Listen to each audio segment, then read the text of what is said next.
দর্শক, একটি ব্যতিক্রমী সংবাদ। সেটি হচ্ছে ছাত্র শিবিরের সদস্য সম্মেলন নিয়ে নারী সাংবাদিকের স্ট্যাটাস ভাইরাল। এই নারী সাংবাদিক হচ্ছে ফেরদাউস উষা। তিনি এটি কাভার করেছেন। কাভার করার পর তিনি তার অভিজ্ঞতা শেয়ার করেছেন তার ফেসবুকে। এরপর পরই তার এই মন্তব্যটি বা বক্তব্যটি রীতিমতো ভাইরাল হয়েছে। কি বলেছেন, এমন কি বলেছেন এই ছাত্র শিবিরের সম্মেলন উপলক্ষে, যার কারণে ব্যাপকভাবে এটি আলোড়ন তৈরি হয়েছে, অথবা প্রশংসিত হয়েছে, অথবা প্রচার হয়েছে। কি সেই খবরটি দিয়েছে যুগান্তর। এখানে বলা হচ্ছে, দীর্ঘ প্রায় 14 বছর পর প্রকাশ্যে কেন্দ্রীয় সদস্য সম্মেলন করেছে বাংলাদেশ ইসলামী ছাত্র শিবির। 14 বছর পর। আসলে ইসলামী ছাত্র শিবির তো লিখিত অলিখিতভাবে নিষিদ্ধ হয়েছিল। মঙ্গলবার রাজধানীর সোহরাওয়ার্দী উদ্যানে এই সম্মেলন অনুষ্ঠিত হয়। এতে সারা দেশ থেকে ছাত্র শিবিরের সদস্য পর্যায়ের জনশক্তি সরাসরি অংশ নেয়। সদস্যরা অংশ নেয়। এই সম্মেলনে অতিথি হিসেবে উপস্থিত ছিলেন ছাত্র শিবিরের সাবেক নেতৃবৃন্দ এবং জামাত ইসলামীর আমির ডাক্তার শফিকুর রহমান। সেখানে আমন্ত্রিত ছিলেন গণমাধ্যম কর্মীরা। পেশাগত দায়িত্ব পালনে অন্য সাংবাদিকদের মতো সেখানে সংবাদ সংগ্রহে যান বেসরকারি টেলিভিশনে কর্মরত ফেরদাউস উষা নামের এক সাংবাদিক। ছাত্র শিবিরের সম্মেলন প্রথমবার কাভার করতে গিয়ে তার ভিন্ন অভিজ্ঞতা হয়েছে। সেই অভিজ্ঞতা তুলে ধরে নিজের ফেসবুক আইডিতে একটি লম্বা স্ট্যাটাস দিয়েছেন। পোস্টটি দেওয়ার পরপরই তার লেখার স্ক্রিনশটটি সামাজিক যোগাযোগ মাধ্যমে ছড়িয়ে পড়লে দ্রুত ভাইরাল হয়ে যায়। নারী সাংবাদিক ফেরদৌস উষা লেখেন, দীর্ঘ 1.5 দশক পর প্রকাশ্যে সদস্য সম্মেলন করেছে বাংলাদেশ ইসলামী ছাত্র শিবির। রাজধানীর সোহরাওয়ার্দী উদ্যানে 7,000-এর বেশি সদস্য নিয়ে এই সম্মেলন শুরু হয়। গণমাধ্যমে কাজ করার সুবাদে বড় রাজনৈতিক দলগুলোর সম্মেলন কাভারেজ করতে হয়েছে। তবে এই সম্মেলনে ভিন্ন অভিজ্ঞতা হয়েছে।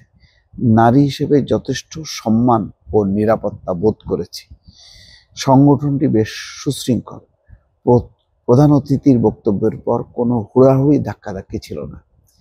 এটা তার মানে প্রশংসা করে একটি স্ট্যাটাস দিয়েছে। এটা সত্য যে ইসলামী ছাত্র শিবির, জামাত ইসলামী, তাদের কিন্তু অনুষ্ঠানগুলো খুবই সুশৃঙ্খল হয়।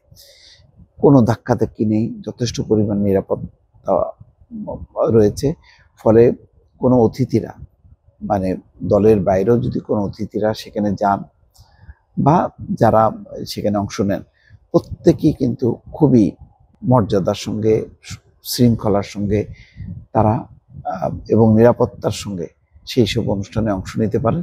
এবং সেই অনুষ্ঠান স্থল থেকে তারা ঢোকার থেকে শুরু করে বের হওয়া, প্রতিটা ক্ষেত্রে একটা শৃঙ্খলা, একটা নিয়মানুবর্তিতা সেখানে কিন্তু লক্ষ্য করা যায়, যেটি অন্য সংগঠনগুলোর ক্ষেত্রে খুবই এটা চিন্তাই করা যায় না। আওয়ামী লীগ, বিএনপির মতন সংগঠনগুলোতে সেখানে কিন্তু এই ধরনের শৃঙ্খলার খুবই অভাব।